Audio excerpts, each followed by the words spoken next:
Si Senator Robin Padilla gusto niyang tanggalin ang K-12, ibalik ang kindergarten, 6 years elementary, and 4 years high school. Pabor na pabor dyan ang mga netizens.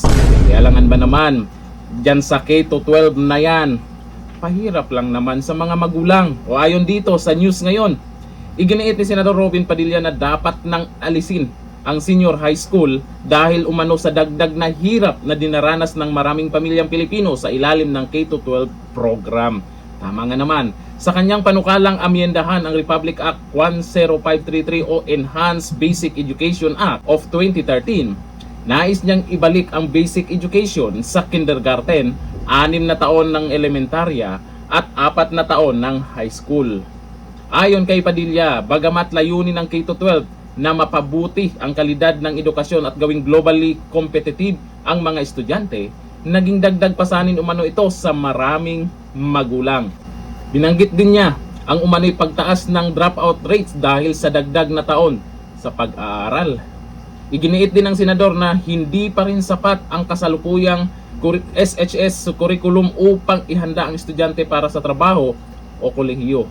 Samantala, sinabi rin noon ng Contact Center Associations of the Philippines na marami pa ring SHS graduates ang hindi pa handa para sa BPO industry at kailangan pang i-update ang curriculum, lalo na sa harap ng pag-usbong ng artificial intelligence. Umani naman ng iba't ibang reaction online ang panukala ni Senator Robin Padilla, pero ang daming pumabor dyan.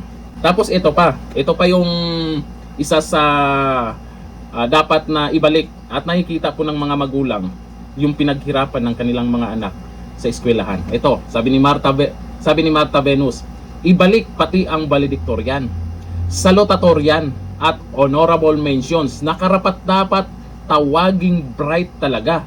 Di yung lahat ng students with honors. At least may senador na gustong gawin na yan. Kasi mapapansin nyo naman, pag yan ang pinag-uusapan sa social media, itong mga magulang, lalo na mga mahirap na pamilya, mahirapan talaga dito sa K-12 na to. Sabi ni Chris Tandong, pabor ako sa panukala mo, number 1 senador ng Pilipinas, Robin Padilla, di ako nagkamali sa pagboto sa iyo. Sabi ni Erwin Dakanay, yan dapat ang pagtulungan isulong para sa ikabuti ng estudyante at magulang. Yan ang totoong taumbayan ang makinabang. Tapos, ibalik din ang ROTC. Ay dapat talagang tutukan yan. Lalo na ngayon, nasa majority na po sila. Itong sila Senator Robin Padilla.